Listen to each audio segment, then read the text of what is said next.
आखिर हिमालय ही सब क्यों जाते हैं साधना करने के लिए? क्यों सिद्ध हिमालय में मिलते हैं? हर कथा में हिमालयन मास्टर्स क्यों होते हैं? सब शांति के तलाश में हिमालय क्यों जाते हैं?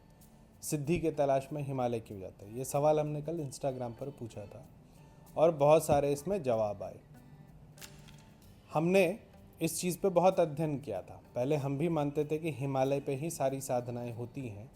फिर हमने योगानंद जी की पुस्तक पढ़ी, ऑटोबायोग्राफी ऑफ अ योगी, आप लोगों ने भी शायद पढ़ी होगी। उसमें एक उनका वर्णन है जिसमें उन्होंने ये बताया कि एक बार वो हिमालय की तरफ जा रहे थे, तब उनको उनके एक गुरु मिले और उन्होंने उनको ये समझाया कि अगर आपको ध्यान करना है तो आपको हिमालय की आवश्यकता नहीं है, आप कहीं भी ध्यान कर सकते हैं। दूसरे महापुरुष जिन्होंने इस विषय पर मंतव्य रखा वो थे रजनीश ओशो। ओशो ने कहा कि अगर आपके मन में अभिनेत्री का विचार चल रहा है तो आप ये समझ लीजिए कि अगर आप हिमालय पे भी जाके आंख बंद करेंगे तो आपको उस अभिनेत्री का ही विचार रहेगा। हम भी इन चीज़ों को सत्य मानते थे, लेकिन अब नहीं मानते। जब ग्रंथों का अध्ययन कीजिएगा, जब सनातन ग्रंथों का अध्ययन कीजिएगा तो आपको फैक्ट पता चलता है।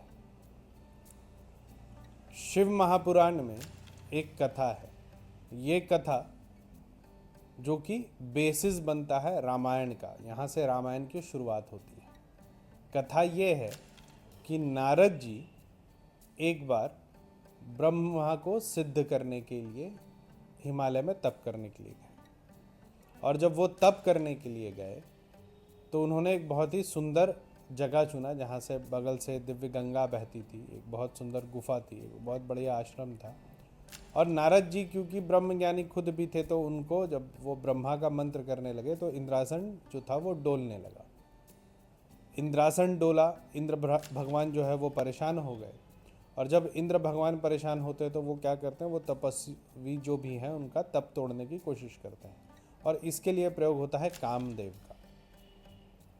कामदेव गए, कामदेव ने पूरा वहाँ वसंत ऋतु का जो है एक आभा मंडल तैयार किया और हर वो प्रयास किया जिससे कि नारद जी जो है वो काम पीड़ित हो जाए और उनकी साधना टूट जाए, लेकिन ऐसा हुआ नहीं। नारद जी ने काम देव पर जो है वो विजय प्राप्त कर लिया। ऐसा क्यों हुआ? तो उसमें वर्णन है कि ये जो हिमालय है, ये जो क्षेत्र है, ये वही क्षेत्र है जहाँ पर महादेव की तपस्या करने के लिए कामदेव आए थे और कामदेव को उन्होंने भस्म कर दिया था। तो हिमालय में जब आप तप करते हैं तो ये जो माया जाल है ये आपको महादेव के प्रसाद से परेशान नहीं करता है। ये अखंड पृथ्वी पर एकमात्र हिमालय है जहाँ पर अगर आप तपस्या करने जाते हैं तो लोभ मोहन महामाया जो है आप पीछे छोड़ देते हैं। ठीक है, यहीं से एक दूसरी कथा की शुरुआत होती है कि क्यों रामायण हुआ, क्यों राम जी को वनवास हुआ और क्यों हनुमान जी ही राम जी के सेवक बने रामायण में। वो मैं अगले खंड में आप लोगों को सुनाऊंगा।